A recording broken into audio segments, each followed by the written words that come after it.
Hello అండి, అందరూ ఎలా ఉన్నారు? లైఫ్ ఆఫ్ శాంతి ఛానల్కి స్వాగతం సుస్వాగతం. మీలో ఎవరైనా ముఖాన్ని ఫస్ట్ టైం చూస్తున్నట్టయితే నా పేరు శాంతి, నేను న్యూజిలాండ్లో ఉంటాను. నా ఛానల్ని సబ్స్క్రైబ్ చేసుకోవడం మాత్రం మర్చిపోవద్దు. ప్రతి ఒక్కళ్ళు నాకు మెసేజ్ చేసేది ఏమన్నా రీసెంట్ టైమ్స్లో ఉందంటే న్యూజిలాండ్ జాబ్ మార్కెట్ గురించి, న్యూజిలాండ్ చదువుకోవడానికి వద్దాం అనుకుంటున్నాను, లేదంటే న్యూజిలాండ్ జాబ్ చేయడానికి వద్దాం అనుకుంటున్నాను, ఈ జాబ్కి ఓపెనింగ్ ఉందా, ఈ జాబ్కి ఓపెనింగ్ ఉందా, ఇలాంటి క్వశ్చన్స్ అన్నీ వస్తున్నాయి అనమాట. ఈ క్వశ్చన్స్ అన్నిటికీ ఒక ఆన్సర్ ఇద్దాము. నేను ఇమిగ్రేషన్ అడ్వైజర్ని కాదు, like I have no clue. నేను నార్మల్గా ఇక్కడ చదువుకోవడానికి వచ్చి అప్పుడు జాబ్ వచ్చి ఇక్కడ సెటిల్ అయిన అమ్మాయినే కాబట్టి నాకు తెలిసినంత దానిలో అసలు న్యూజిలాండ్ కరెంట్ మార్కెట్ అసలు సిచ్యువేషన్ చదువుకోవడానికి రావడానికి కరెక్టేనా, లేదంటే జాబ్కి రావడానికి కరెక్టేనా, అసలు వస్తే అసలు జాబ్ సర్చ్కి ఎంత టైం పడుతుంది, ఆ డీటెయిల్స్ అన్ని ఈ వీడియోలో ఇవ్వబోతున్నాను. Please do check further.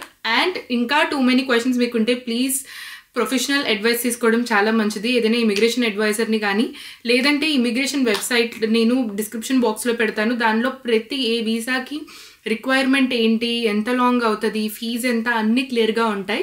ఆ లింక్ ఇస్తాను, చెక్ చేసేయండి. అండ్ దెన్ ఫస్ట్ వచ్చేసి చెప్పాలంటే న్యూజిలాండ్ కరెంట్గా రెసెషన్లో ఉంది. అది ఇప్పుడే కాదు, ఎండ్ ఆఫ్ ద 2023 నుంచి రెసెషన్లో ఉంది. ఈ ఇయర్ అయితే చాలా టూ మచ్గా హిట్ అయింది.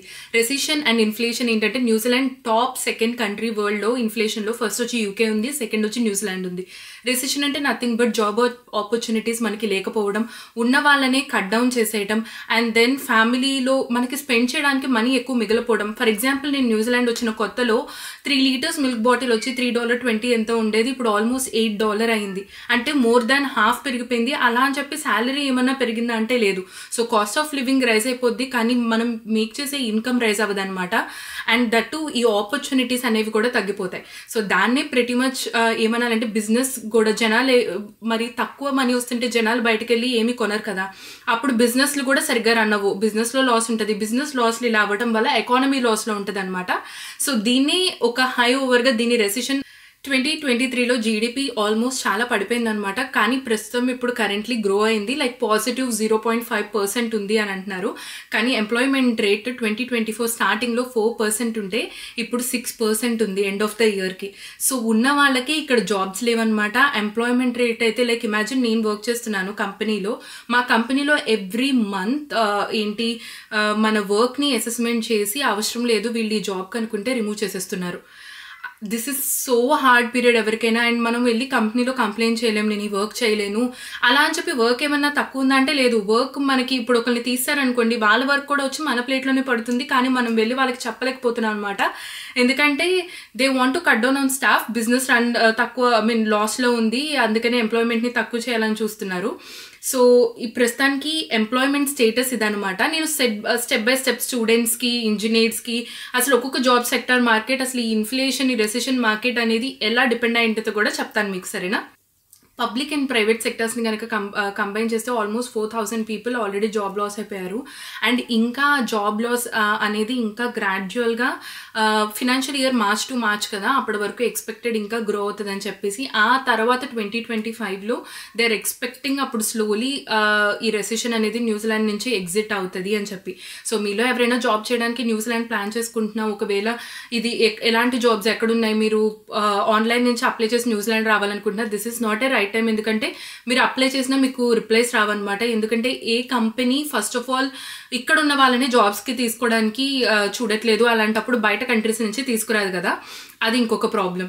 అండ్ ద సెకండ్ మోస్ట్ వచ్చేసి రెసెషన్ టైంలో ఇంకొకటి ఏంటంటే వేజ్ గ్రోత్. నేను ఈ కంపెనీలో ఆల్మోస్ట్ ఇప్పుడు December 14th 2 years అవుతుంది అనమాట నాకు. నేను ఆటోమేషన్ టెస్ట్ ఇంజనీర్గా వర్క్ చేస్తాను.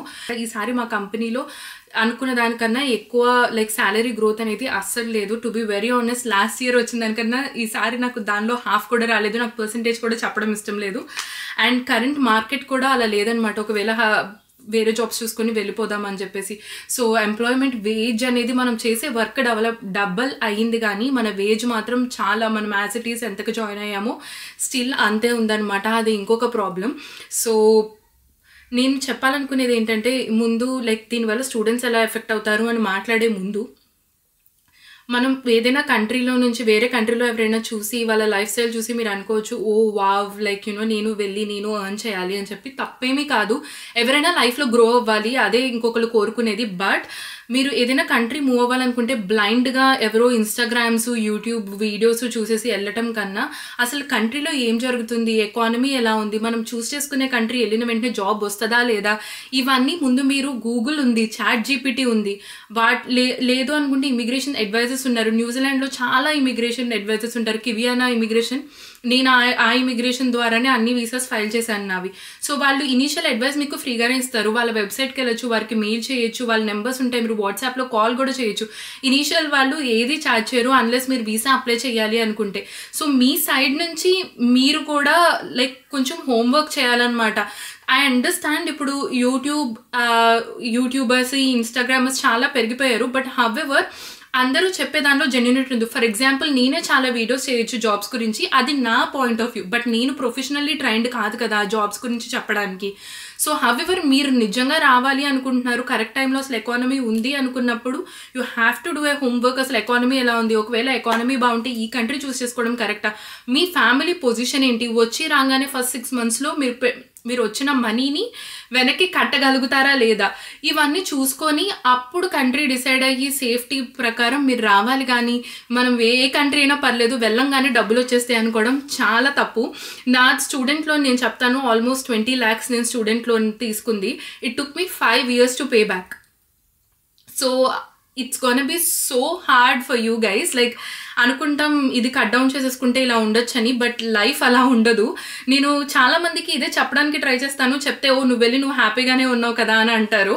నేను హ్యాపీ మూమెంట్స్ మాత్రమే చూపిస్తాను, మీకే కాదు బయట వాళ్ళకైనా సరే, ఎవరైనా అంతే. సో మీరు హ్యాపీ మూమెంట్స్ చూసేసి అసలు లైఫ్లో ప్రాబ్లమ్సే లేదనుకోవడం చాలా తప్పు. సో మీరు చూసేది అంతా కరెక్ట్ కాదు. సో దయచేసి నేను ఫైనల్గా చెప్పాలని ఏంటంటే మీ హోంవర్క్ మీరు చేయండి, గూగుల్ని యూస్ చేయండి, చాట్ జీపీటీని యూస్ చేయండి, అండ్ దెన్ ఇమిగ్రేషన్ అడ్వైజర్స్ని కూడా కాంటాక్ట్ అవ్వండి. సో దీనివల్ల మీకు ఒక ఐడియా వస్తుంది. అప్పుడు దాన్ని బట్టి ఏ కంట్రీకి వెళ్ళాలో మీరే చూస్ చేసుకోండి. ఇప్పుడు కరెంట్ రెసిషన్ వల్ల అసలు స్టూడెంట్స్ న్యూజిలాండ్ రావచ్చా లేదా అనేది నెక్స్ట్ టాపిక్ మాట్లాడుకుందాం. స్టూడెంట్స్కి అనమాట ఏ కంట్రీ అయినా సరే బ్లైండ్గా చెప్తాను. నేను న్యూజిలాండ్ వచ్చే ముందు నా ఎక్స్పీరియన్స్తో కలిపి అసలు చెప్తాను. నేను వచ్చేటప్పుడు న్యూజిలాండ్ ఎకానమీ బాగానే ఉంది. నేను వచ్చేటప్పుడు ఒక కన్సల్టెన్సీని ద్వారానే వచ్చాను ఇండియా నుంచి. సో ఆ కన్సల్టెన్సీ వాళ్ళని అడిగాను అనమాట, is New Zealand a good country అంటే, యా నువ్వు వెళ్ళంగానే నీ మాస్టర్స్ అవ్వని వెంటనే నీకు జాబ్ వచ్చేస్తుంది, వెళ్ళు అన్నారు. నేను చేసిన మిస్టేక్ అదే. అసలు నేను కనీసం గ్రౌండ్ వర్క్ ఏమీ చేయలేదు. అసలు కంట్రీ ఎకానమీ ఏంటి, అసలు కంట్రీ ఎంత పెద్దది, ఇప్పుడు కంట్రీ ఎంత స్మాల్గా ఉందనుకోండి ఆపర్చునిటీస్ కూడా అంత తక్కువే ఉంటాయి అండ్ జనాలు ఎక్కువ అనమాట. సో ఇక్కడ న్యూజిలాండ్లో ఐటీ జాబ్స్ కానీ ఎలాంటి జాబ్స్ రావడానికైనా మెయిన్ ప్రాబ్లం అదే. నేను అదే తప్పు చేశాను. వచ్చిన 1 monthలో నాకు సిచ్యువేషన్ అర్థమైపోయింది, కానీ నేను అప్పటికి నా ఫీజు పే చేశాను, మొత్తం అయిపోయింది. సో రివర్ట్ చేయలేం. లైక్ కొన్నిసార్లు అన్ని డబ్బులు పెట్టిన తర్వాత ఫెయిల్యూర్గా ఇంటికి వెనక్కి వెళ్ళలేం.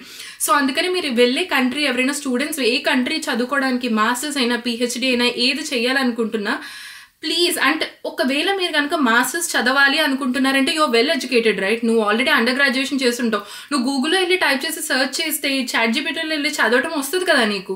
సో అది చేసుకోవాలి. నేను చేసిన మిస్టేక్, నేను చదువుకున్నాను, నాకు 80% aggregate and then 2 years tech మహీంద్రాలో జాబ్ కూడా చేశాను. ఇంత నాలెడ్జ్ ఉండి కూడా లైక్ ఎ డమ్ హెడ్ నేను గ్రౌండ్ వర్క్ చేయకుండా ఓకే ఈ కంట్రీ కరెక్టేనా, జాబ్ వచ్చేస్తుందా, కన్సల్టెన్సీ వాళ్ళు చెప్పారని చెప్పి వచ్చేసాను. ఎందుకంటే కన్సల్టెన్సీ వాళ్ళు ఒక యూనివర్సిటీకి మనకి పంపిస్తే వాళ్ళకి డబ్బులు వస్తుంది పర్సెంటేజ్, వాళ్ళు ఏదో ఒకటి చెప్పి తోసేస్తారు.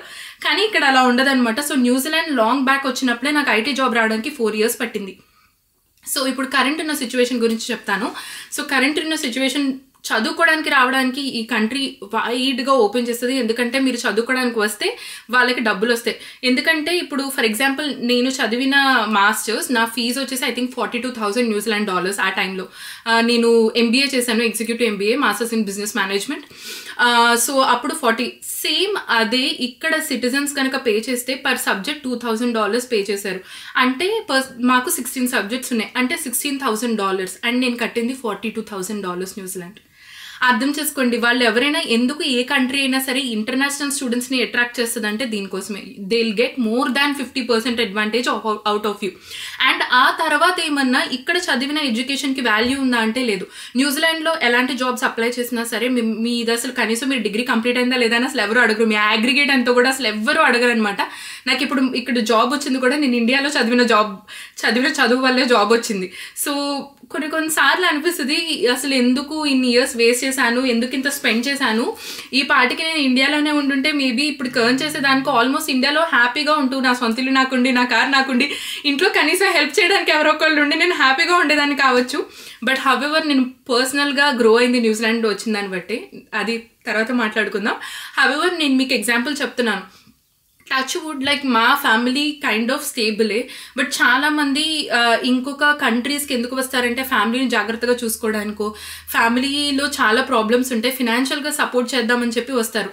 అలాంటప్పుడు you have to take extra 1 step are నిజం 1 స్టెప్ కూడా కాదు, ఒక 10 స్టెప్స్ ఎక్స్ట్రా తీసుకొని చెక్ చేసుకోవాలి. ఇప్పుడు కరెంట్ ఉన్న ప్రాబ్లం అదే. ఈ రెసిషన్ వల్ల స్టూడెంట్స్ ఉంటున్నారు కానీ వాళ్ళకి పార్ట్ టైం జాబ్స్ ఒకటి రావడం కష్టమవుతుంది. ఒకవేళ పార్ట్ టైం జాబ్స్ వచ్చినా సరే మీరు చదివేది సాఫ్ట్వేర్ ఇంజనీరింగ్ అయితే రెస్టారెంట్లో వెయిటర్ గాను, లేదంటే రిసార్ట్స్లో కానీ, లేదంటే డైరీ షాప్స్లో కానీ, లేదంటే కౌంట్ డౌన్ ప్యాకెన్సీలో సూపర్ మార్కెట్స్లో కూరగాయలని ఫిల్ చేయడం కానీ ఇలాంటి జాబ్స్ వస్తాయన్నమాట.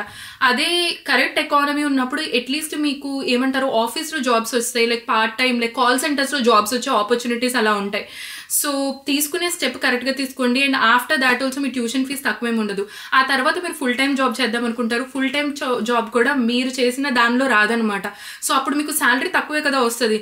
ఆ టైంలో మీరు ఇంట్లో వాళ్ళని చూసుకోవాలి, మీరు ఇక్కడ ఎక్స్పెన్సెస్ని మేనేజ్ చేయాలి, అండ్ ఇంట్లో వాళ్ళని చూసుకోవాలి, ఇక్కడ ఎక్స్పెన్సెస్ని మేనేజ్ చేసుకోవాలి, అండ్ ఆల్సో మీరు లోన్ కూడా కట్టుకోవాలి. సో ఇన్ని ఆస్పెక్ట్స్ చూస్తూ మీ మెంటల్ హెల్త్ కూడా పాడైపోద్ది అనమాట.